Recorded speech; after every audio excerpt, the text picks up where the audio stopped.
Intersections explores the intersectional narratives and histories of the city. We do that through collaborating with a number of organizations, artists, artist collectives, and try to look at the city from a new perspective. Growing up, there wasn't a lot of representation of women rappers in hip-hop. We just want to be that kind of representation for other females. Despite all these abuses, there's always been acts of resistance on many different levels. For Butterfly, and what we're hoping to do is to really show the intersections of what the Asian migrant sex worker movement is. As a community, we were trying to voice that concern during those months leading up to the Gardner protest. It's only through this collaborative effort can you get a realistic and unique perspective from somebody else's shoes.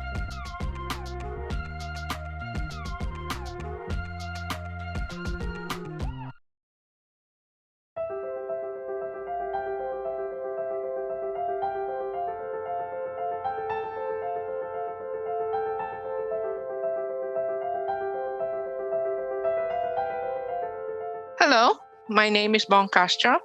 I am from Pampanga but grew up in Baguio City. I came to Canada to work as a migrant caregiver. Now I volunteer with Care Worker Connections, Education and Support Organization, also known as CESO, a volunteer-run organization that supports migrant care workers in Toronto. I'm proud to welcome you to Here and There, a collaborative storytelling project presented by Kwentong Bayan Collective in collaboration with CESO and Karen Ancheta. This project was created on the indigenous territories under the Dish with One Spoon.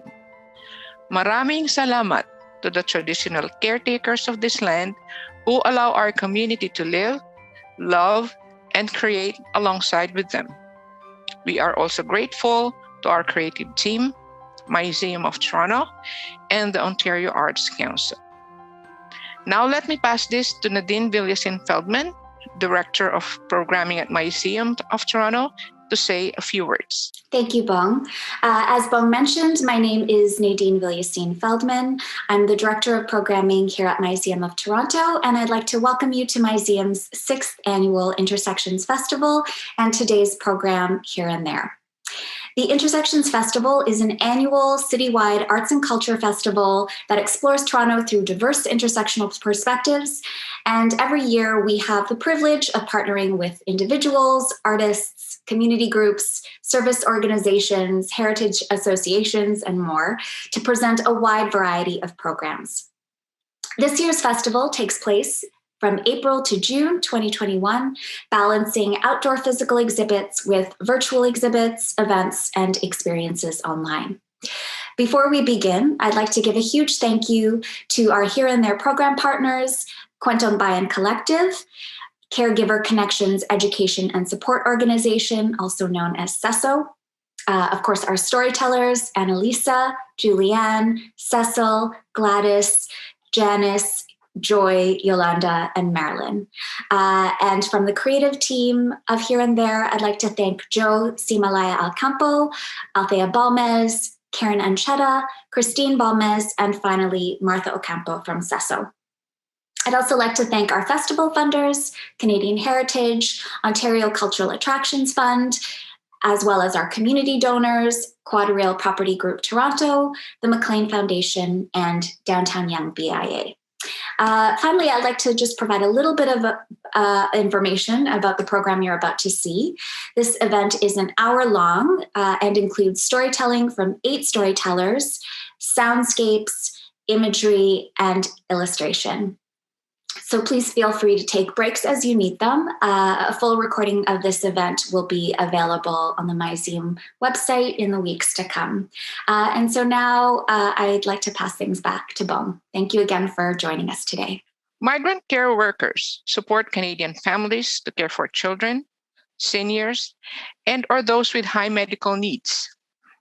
Many have worked on the front lines throughout the pandemic at long-term care homes, hospitals, and as live-in care workers in family homes. Care work is the backbone of Canada's labor market and social support systems. Without care work, the economy doesn't work.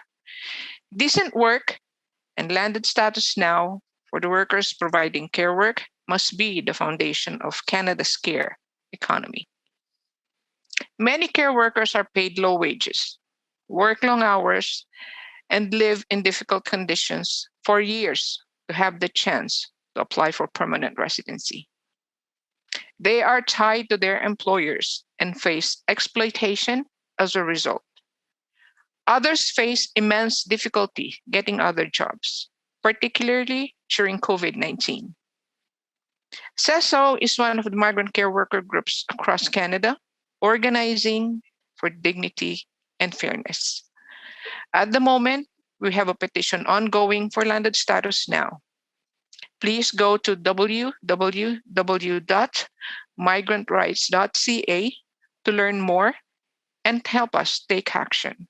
And please sign the petition. This global pandemic has forced many of us to live separately from our friends, family, and community members. We're all learning how to stay connected from a distance. Based on my own experience, I can tell you that migrant care workers are experts at staying connected with our loved ones from a distance, often while we work for years abroad. We know how to be both here and there all the time. For this storytelling project, 8 CESO members explored their ideas about here and there. For some, here is their employer's home or their own apartments or a COVID isolation center. And there is Zamboanga, Laguna, Nueva Vizcaya, Romblon, General Santos City, Cagayan Valley, Antique, and Cavite, all towns and cities and provinces in the Philippines. Through the art of digital storytelling, migrant care workers share with us their struggles and joys, insights, and dreams. Thank you for joining us in this journey that will take us to here and there.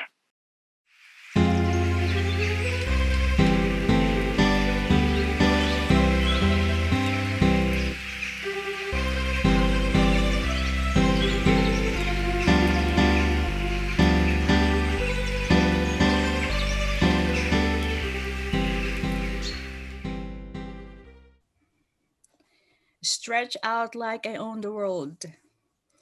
I am taken aback to a resting place on the way to my paternal grandparents' home in the Philippines. They lived 2 kilometers away from our home.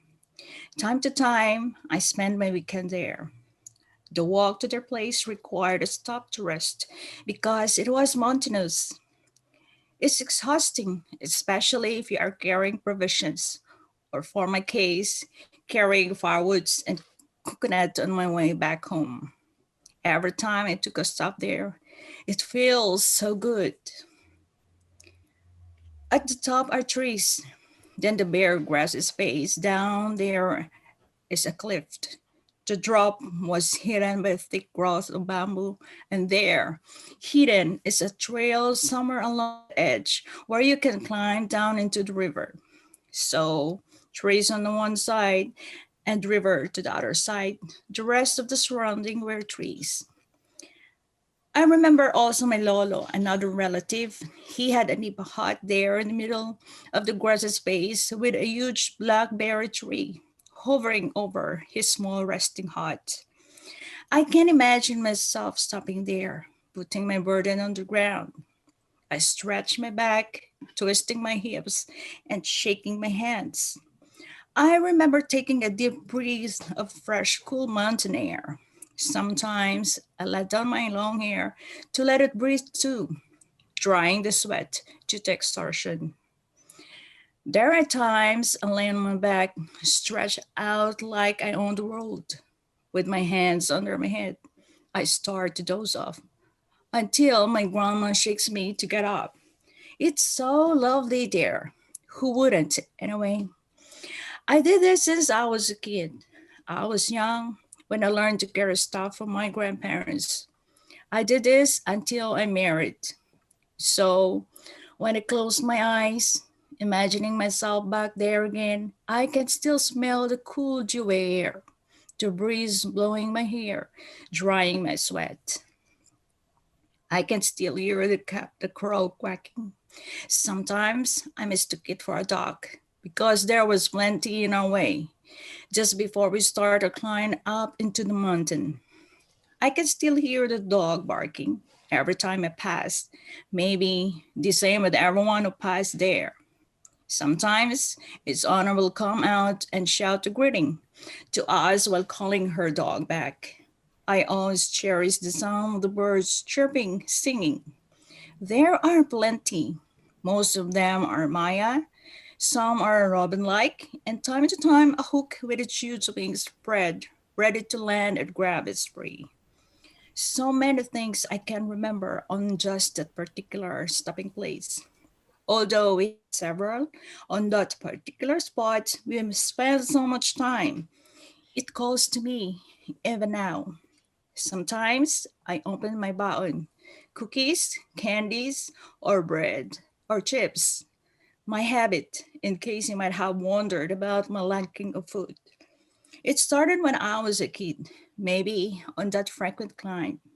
I found out early that I just can't go anywhere without assurance that I will have something to eat when I arrive at my destination. It can be a promise of treat, or else I really have to have money allowance. That would likely be the case to the chagrin of my parents and grandparents. Well, that's how it works with me, either that or I'm not coming.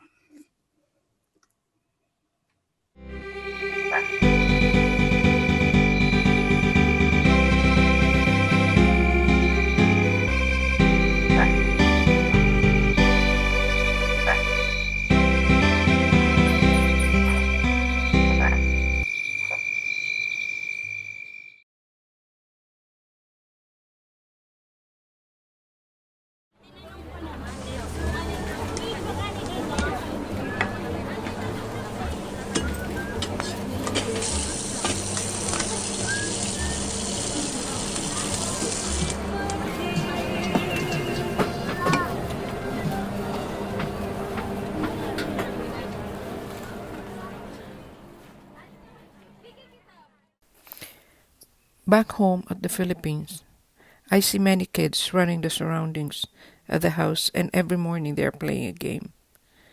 I'm looking at them, I feel happy. I remember when I was a young child, that's what I do every morning, my mother said. I breathe in and the air smells fresh, especially early in the morning. The green grass is wet. The temperature is normal because we live in a province. I see always at my side is my youngest son. He loved to talk to me every minute. I see all of us, my kids sharing a room. They love to sleep with me at their side. I breathe in and I remember. Our room smells always of food. We love to cook food every day. We eat together, always.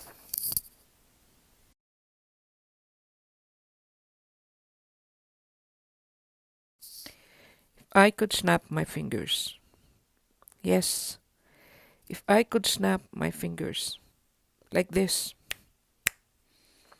If only with the snap of my fingers. And I could go anywhere in the world at any time. In just one blink of my eyes, I wish to go to Holy Land. I would go to the Holy Land with my whole family. That is my dream. I want my family to be happy. And I want them to experience going to a nice place. Just to enjoy life. To have a memorable experience together. I love to travel with my family.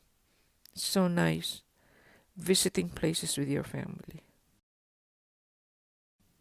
Ah, if only I could just snap my fingers.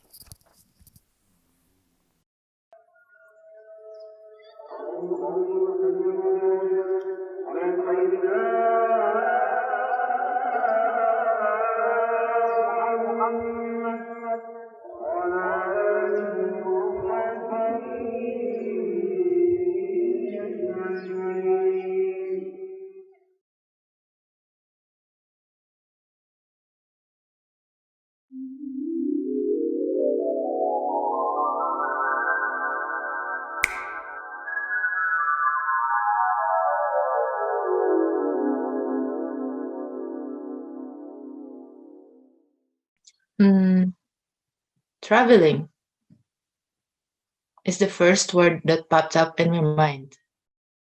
I want to see more beauty and experience this earth can offer. If given a chance to go back to my past, generally, I would like to be more courageous, and able to face my fears and discover my full potential. Yeah, maybe. But if I did go back, maybe I am not where I am right now, here in Canada. Maybe I am in a worse conditions. Who knows? Nobody knows. During my secondary schooling, I grew up away from my loved ones. I was still young at the time, but living mostly independently. Nobody ever knows what will happen to us, right? I rather convince myself to not regret anything from the past. I am fully grateful for everything, bad or good, especially now that I am more getting younger. I stay older. Oh my gosh. I am more encouraged, excited, and motivated to see my future. Do you? With one snap of my finger, I want to go to a place where I am in a peaceful place. Maybe with a simple house, maybe surrounded by trees and green grass. Maybe I'm thinking in the mountain. Maybe just away from the noisy city, for sure. Oh, what a dream. I see it. Maybe inside a house, my house in the mountains, or my twins. Yeah, I keep thinking twins. You know what? We don't have twins in our family. And my loving husband, of course. We are happy together living a simple life with contentment. We travel to other countries once in a while, me and my handsome husband. I feel kilig when I see that handsome husband. Huh. Of course, the twins come too. Huh. I can't wait to happen.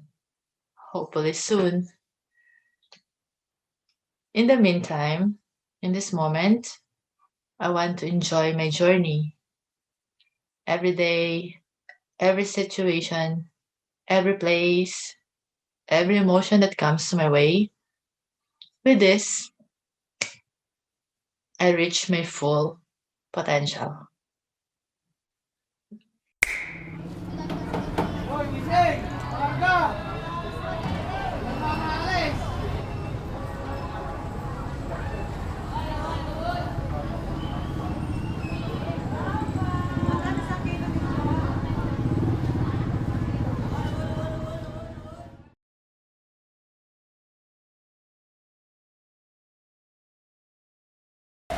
All doctors to the ER. All nurses to the nurses station. Code blue, room 305.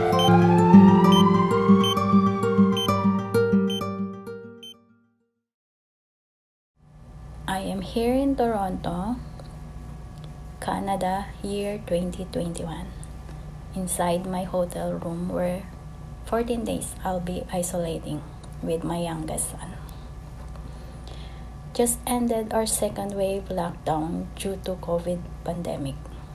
And now, fear is growing because a third wave might happen due to the increasing cases of different variants. Stay safe, keep your distance, wear masks, wash your hand properly, sanitize, stay at home, isolate. These are the words you usually hear and read all over the place or work. The changes in our daily routines, the way we show our affection, and how we socialize. Back in the days when I was in the Philippines, I remember. I remember a place where you can go freely. A place where you can go anytime, anywhere to chat, eat, or have a party all day. Where you can sing and dance without fearing you will catch the virus. Where you can have a tight hugs and kisses to your loved ones. Where family gathering is your usual holiday plan. Those are the moments that I missed back there. How I wish to go back there. Now, here and there have the same situation. Everyone is affected. Some are coping, some are desperate. Some are struggling to breathe. Other doesn't anymore. Most of us are hoping that this will soon end. But there is no certainty when. What I want is to feel and breathe a fresh air. Now, I know its essence, how important it is. So simple before, now too dangerous. However stressful and tiring it is, I am determined to be a survivor.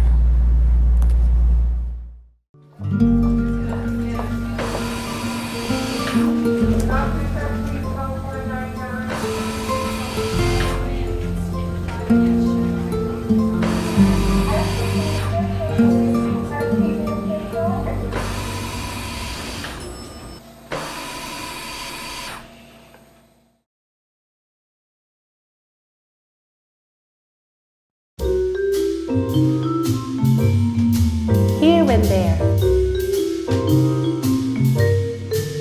a new version of me, learning new things once again. Here and there, I am showering when my mind wanders to thoughts of here and there. Images, visions, nostalgia, scenarios of beautiful places, and people start popping up in my head, one after the other. I cannot help embracing myself and with a smile, wishing I could go back in time once again.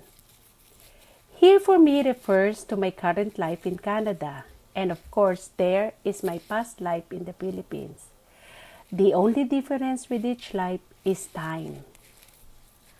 I see my younger version, old me, in the Philippines, and my older version, the new me, here in Canada. I had my firstborn child at the age of 21. That's when I started having my own family. I had my second-born child at the age of 27. Looking back, I consider myself so blessed. I had a husband on my side. I had a successful career. I had our own house, which we called our home, and two beautiful girls. What more can I ask for? During those times, I can easily do all the tasks, the routines of raising kids, being a loving and caring mother and wife. I was all those things without being stressed as I got all the support and the help needed. I was young, energized to do all things, and had a mindset that I can do everything possible. Fast forward, here I am. I arrived in Canada more than a decade ago. A lot of things has happened in those 10 years. I find myself married again at the age of 44, and I had my third child born at the age of 45. A bonus baby, so to speak, which changes my perspectives and purpose in life for a better version of new me. A new version of me as a calmer, more patience, and learning new things once again. What a beauty of life at its best.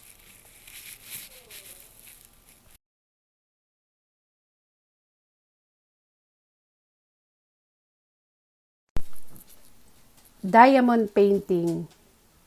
I got a new hobby that I love so much. Diamond painting. At first, I just thought of challenging myself. I ordered a big size to start with, taking the challenge to the fullest. I'm crazy, right? Am I creative? Am I going to finish? Am I going to like it or enjoy it? What if I got lazy? Too many questions in my mind.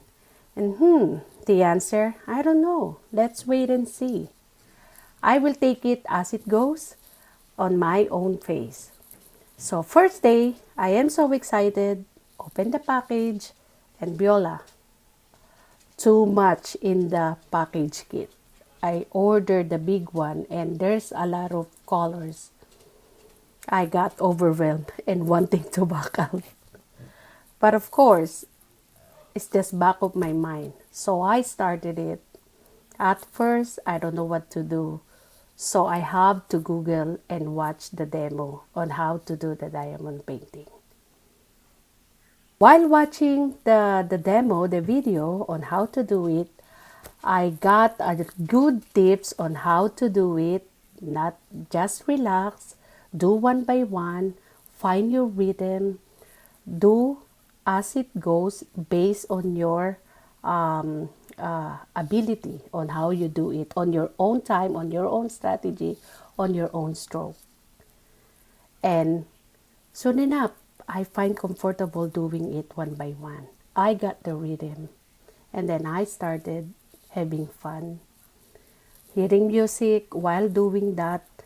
And I also dance on it while I'm doing it. And I'm singing. I find so relaxing doing that. 3 hours passed easily. I stopped and I went to bed and I got a good sleep in my mind, looking forward to do it again. When I finished the first one that I did, I'm so excited, got out of my house and looked for a better place to do the framing. So I went to Michael's, only to find out it's very expensive. But yeah, no backing out. I want to do this masterpiece of mine, the first one that I did, and I did so much joy. I don't care about the price. So I asked them to frame it nicely. I choose the right color, the right matting, double matting, and the good frame, the good wood to put in it. I love the design, the cherry blossom with a bridge, with a lawn, and whenever I look at it, I find it so relaxing.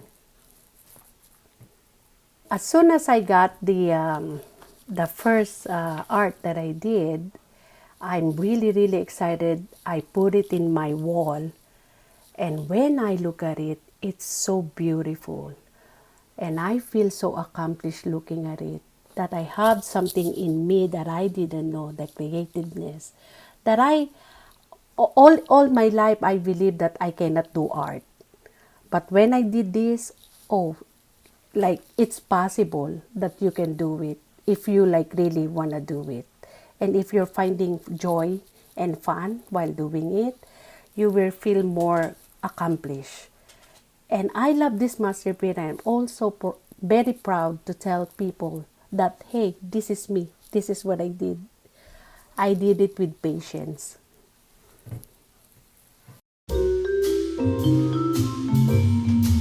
Diamond painting. Am I creative? I did it with patience.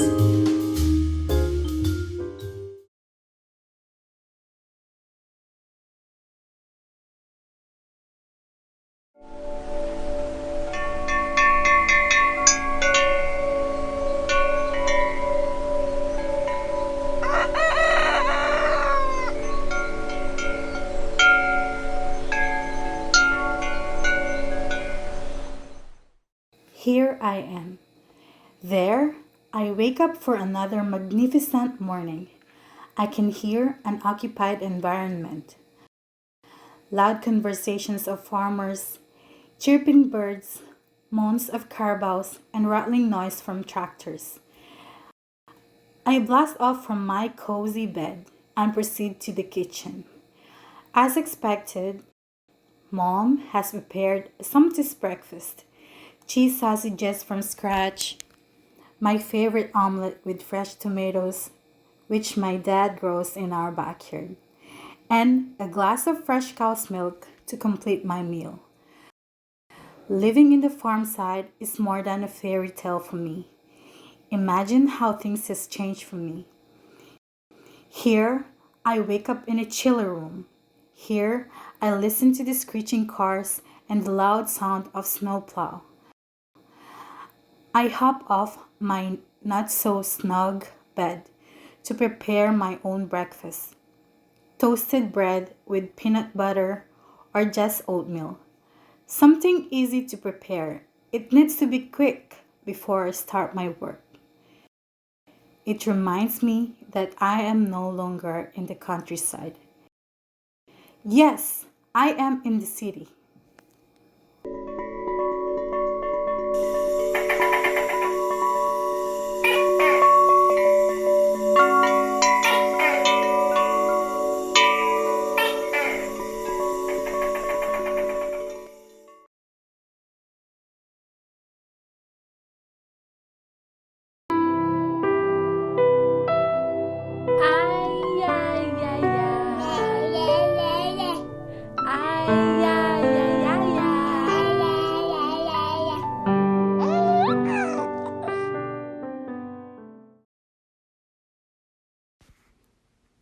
If you ever feel of giving up, just remember there is a little girl who can be your strength. Stand up, show up, and breathe. Your child needs you. Ask for God's mercy and grace to strengthen you. Give your best no matter what life has thrown at you.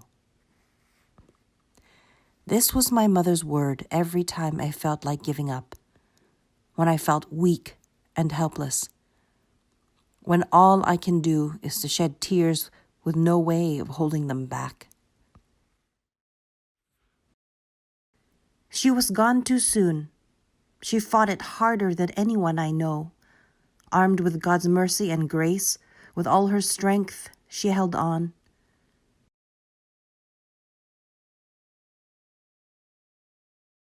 Back home, when pandemic lockdown came, the elderly back home were strictly prohibited outdoors. Where we live, there was no way to travel. All my mother's appointments for her life-saving treatment had to be put on hold. As lockdown continued, treatments were canceled. This caused the cells to become active. Slowly, it spread to other parts of her body. With her strong faith and braveness, my sweet mother battled. She fought it harder than anyone I know, armed with God's mercy and grace. With all her strength, she held on. 2015 was our last meeting in person. That same year, my father passed away. That same year when I had my vacation.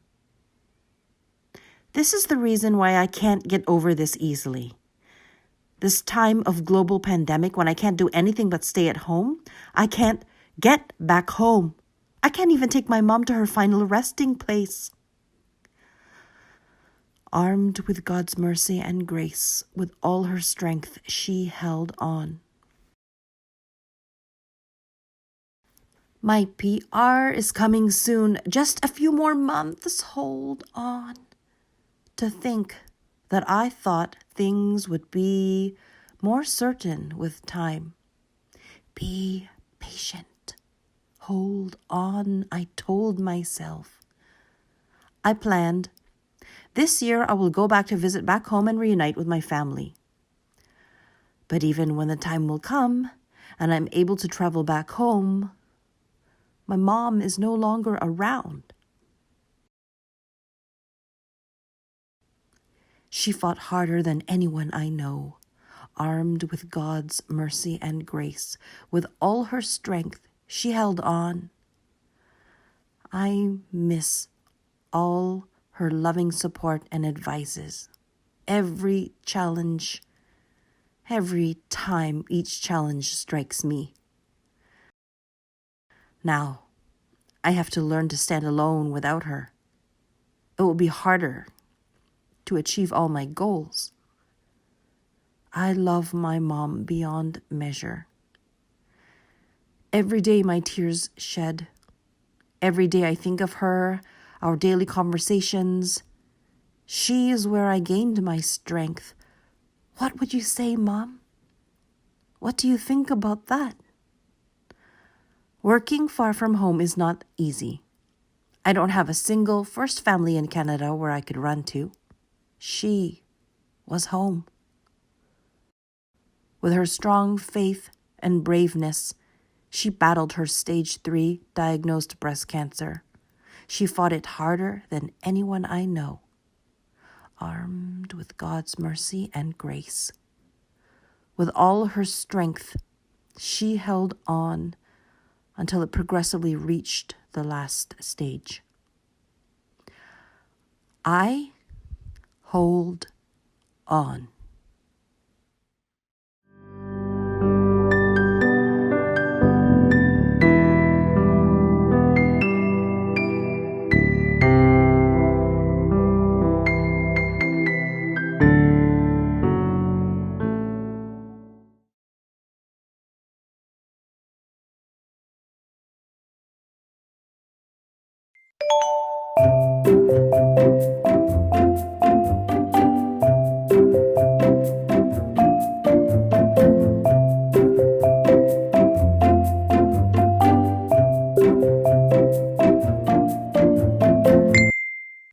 Have you tried to meet people online?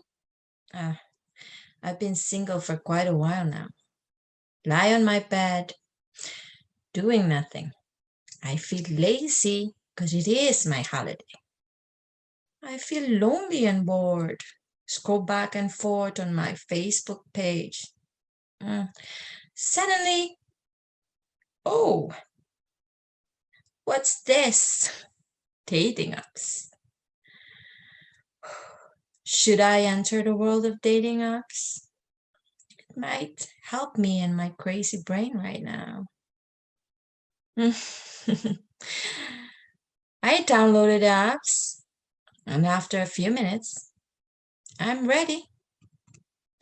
I open the apps and register. Once approved, it directs me to make a profile. Of course, I can't forget to upload a gorgeous photo. Smile. There are a lot of questions here for my profile. What will I say about myself? Something that's catchy? Something interesting? To whoever has the interest in reading my profile, not just looking at my photo. Well, I like tall guy, slim, physically gorgeous. God, I'm not being over about it. I'm just, check the box, then I'll be over this profile thing and start swiping left and right. There. Finally, I'm done with my profile and I'm ready to swipe. Okay. Swipe left or Mr. Right. Checking each picture and tapping and checking again. Thinking, scanning, all that appears on my screen. So many profiles. Not this one. No. Too hot. Too sexy. Too high profile. I do read what they have written on their profile. In that way, I may be able to know what this particular person is looking for. One day, while scrolling up and down, swiping left and right, I finally found the one I thought caught my attention. He looked gorgeous on his profile pic. And when I checked what he has written, oh my God, it was way too long. Oh God, this person got a lot to say about himself. Instinctively, I just ignored the rest and I proceed to take life. After a few minutes, he sent me a message, and that's how we start our conversation. And then, as usual, I continue my fishing. That's how it is. The world of dating apps. I got another message and a few more messages from another guy. I replied to some, but usually I will just read some, and some I just ignored. After a few days of the world of dating apps, scrolling, someone finally caught my attention. He looked stunning, not very handsome, but he got this appeal, this enough appeal, and it pulls my interest to read his profile.